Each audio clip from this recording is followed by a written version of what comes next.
देखिए, अगर किसी को आर्म फोर्सेस में जाना होता है तो उसके लिए दो तरीके हैं। पहला है परमानेंट कमीशन और दूसरा है शॉर्ट सर्विस कमीशन, एसएससी। अब ये परमानेंट कमीशन क्या होता है? देखिए, आर्मी के अंदर हर विंग की अलग अलग एज होती है। किसी विंग के अंदर यंग लोगों की जरूरत होती है तो वहां 40 साल तक की सर्विसेज होती है, किसी विंग में 50 साल की जरूरत होती है।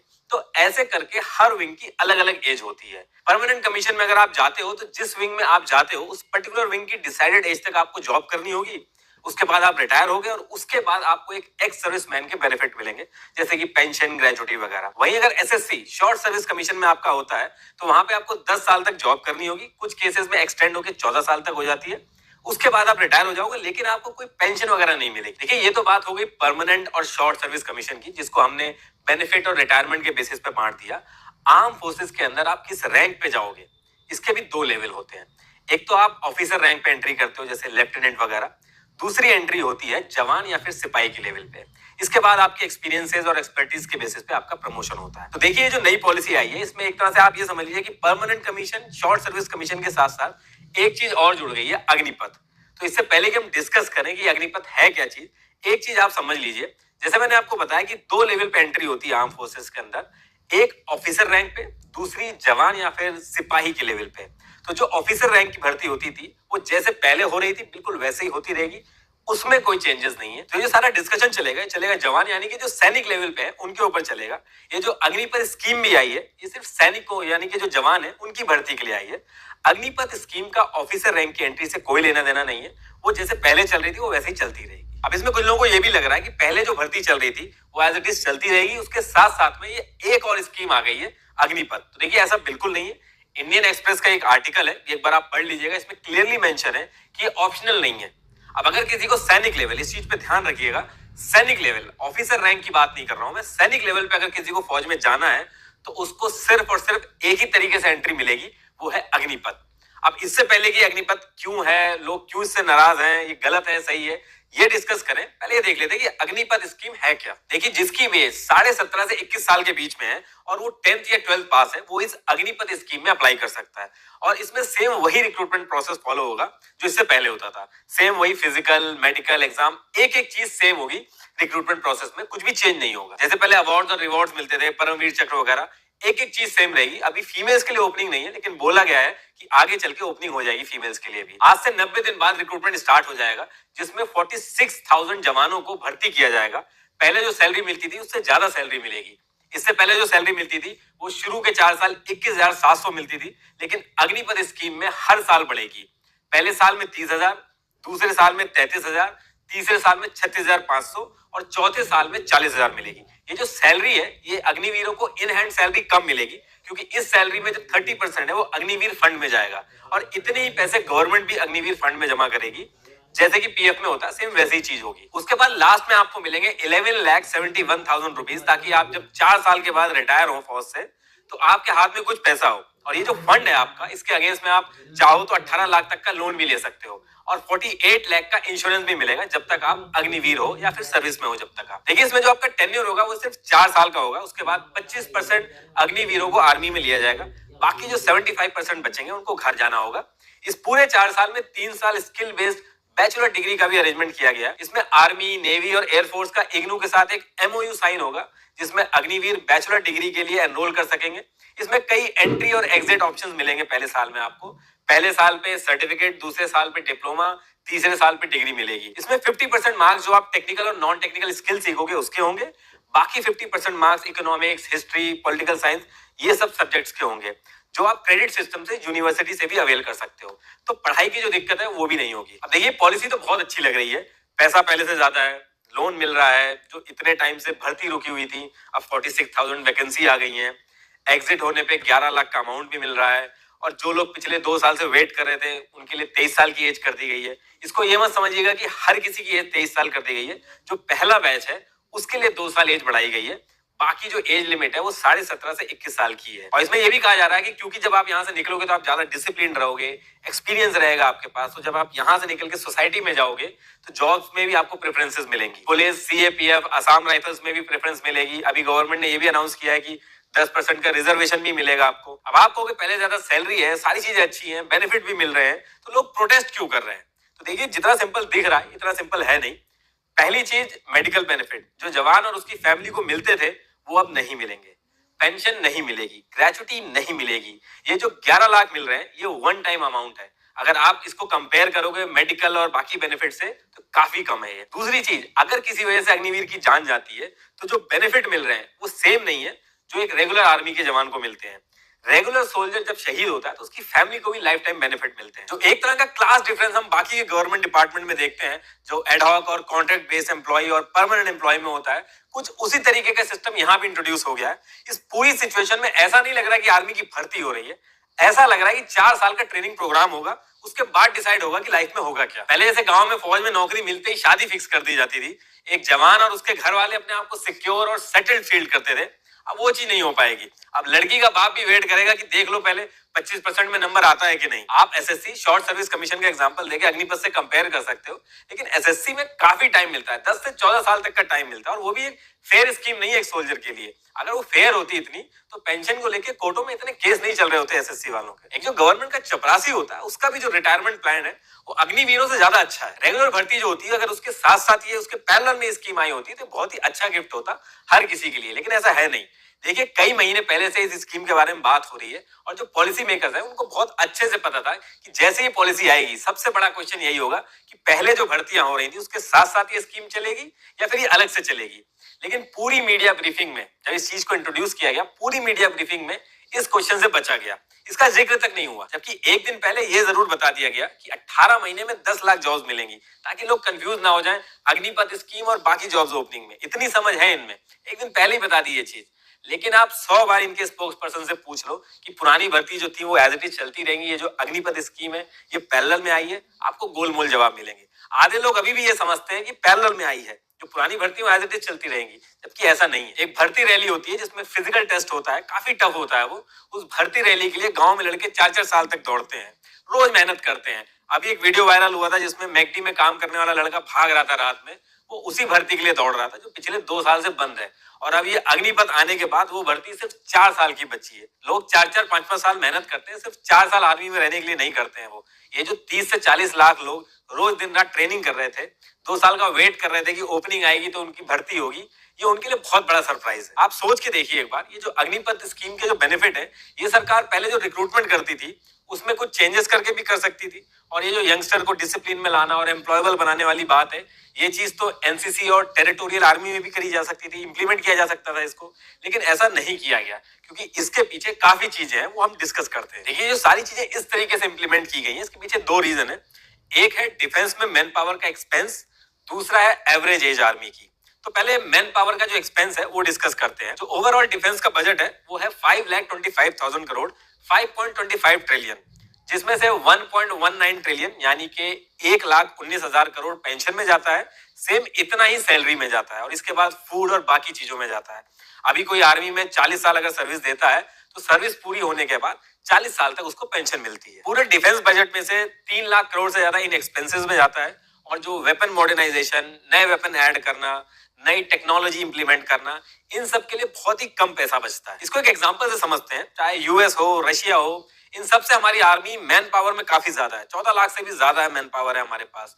लेकिन आज की डेट में अगर लड़ाई हो जाए तो हम लोग बैकफुट पे आ जाएंगे, क्योंकि उनके पास ज्यादा अच्छे वेपन और टेक्नोलॉजी है। तो एक्चुअल में अगर आर्मी को आगे बढ़ना है तो वेपन का मॉडर्नाइजेशन बहुत ही जरूरी है, और ये चीज हमको रियलाइज हो चुकी है। लेकिन बजट तो उतना ही है इंडिया के पास, क्योंकि फिर बाकी डिपार्टमेंट कैसे रन होंगे। लेकिन एक तरीका है, अगर मैन पावर कम कर दिया जाए तो जो एक्सपेंस होगा वो कम हो जाएगा, और वो पैसा हम वेपन के ऊपर खर्च कर सकते हैं। ऐसा बाकी कंट्रीज भी कर रही है, अपनी मैन पावर कम कर रही है, उससे ज्यादा पैसा वो टेक्नोलॉजी पे खर्च कर रही है। दूसरी चीज है एवरेज एज। सुब्रमण्यम कमेटी जो कारगिल वॉर के बाद बैठी थी, उसने भी ये चीज कही थी कि एवरेज एज आर्मी की कम होनी चाहिए, क्योंकि जो 22-23 साल का जवान जितनी तेजी से पहाड़ पे चढ़ पाएगा उतनी तेजी से 32 साल का सिपाही नहीं चढ़ पाएगा।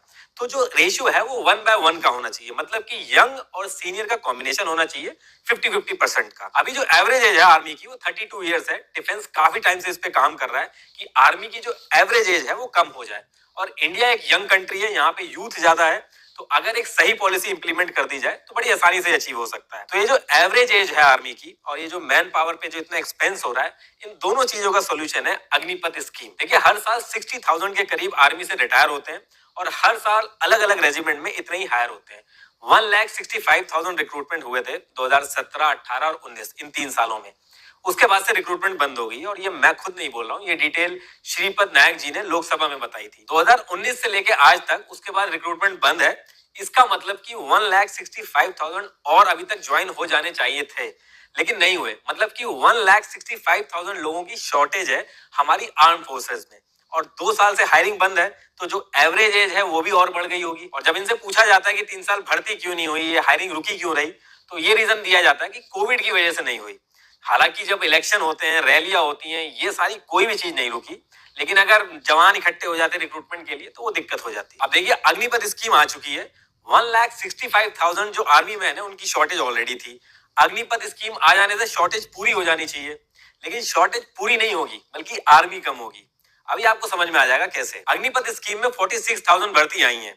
अब आप 46,000 का 25% लगाएं, लगभग 12,000 के करीब होगा। 11,500 होता है, 12,000 मान लो, यानी कि 12,000 के करीब एंट्री होगी आर्मी में।